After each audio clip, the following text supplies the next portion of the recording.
आज मैं लेकर आई हूँ एक अपनी नई कहानी, रहस्यमयी तालाब का दूसरा भाग। मेरा सभी दर्शकों से निवेदन है कि कहानी में आगे बढ़ने से पहले कहानी के पिछले भाग को अच्छी तरह से देखकर और सुनकर आएं, ताकि कहानी और कहानी के पात्रों से सभी लोग अच्छी तरह से रूबरू हो पाएं। तो चलिए कहानी में आगे बढ़ते हैं। वह राजकुमार हवा में अपना हाथ लहरा रहा था।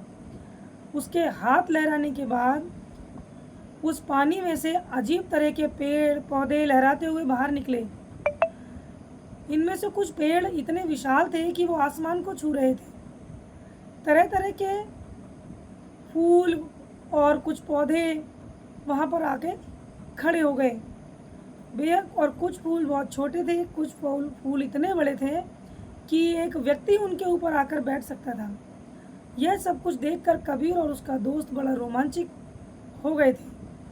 आज तक किसी भी किताब में, पार्क में, नदियों में, झीलों में इस तरीके का कोई भी पेड़ पौधा उन लोगों ने नहीं देखा था। इस मनमोहक नज़ारे को देखकर उनको ऐसा लग रहा था जैसे कि वो किसी और कहीं स्वर्ग के दर्शन कर रहे हैं। फिर शुरू हुआ परियों का नाच गाना, जिसे देखने के लिए वो दोनों वहाँ पे रुके हुए थे। कोई ढोलकी बजा रहा था, कोई वीणा बजा रहा था, और एक यंत्र तो वाद्य यंत्र ऐसा था जिसका मुंह बिल्कुल शेर की तरह था, और उसके बजने के बाद उसकी आवाज़ ऐसी थी जैसे कि कोई शेर अपनी दहाड़ने की आवाज़ निकाल रहा हो। वो भी इतनी मधुर, सुंदर, बहुत ही अच्छी आवाज़ अपना बजा रहा था।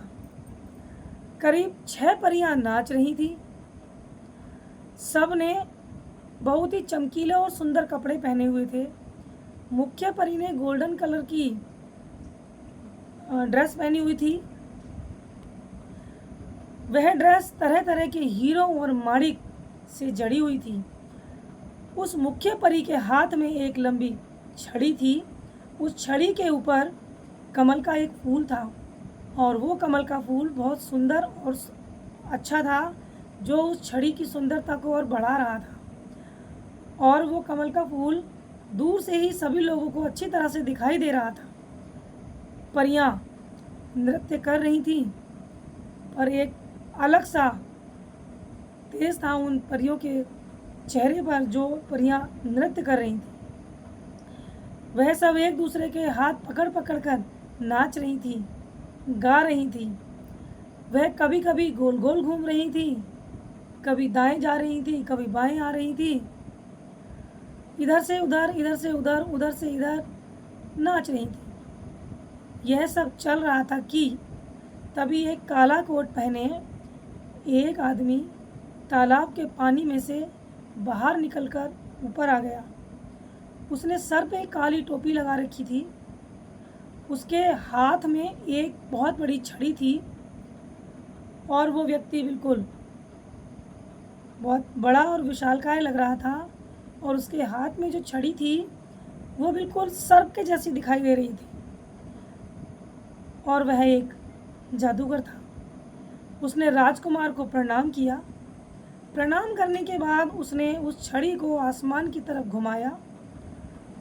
उस छड़ी को आसमान की तरफ घुमाने के बाद आसमान में से 2 दानव उतर कर नीचे आ रहे थे। उन दानवों के हाथ में तलवारें थी। उनकी शक्ल बेहद ही डरावनी थी, और वह नीचे आ रहे थे। उनके नीचे आने से बिजली चमक रही थी, बारिश जैसा मौसम हो रहा था।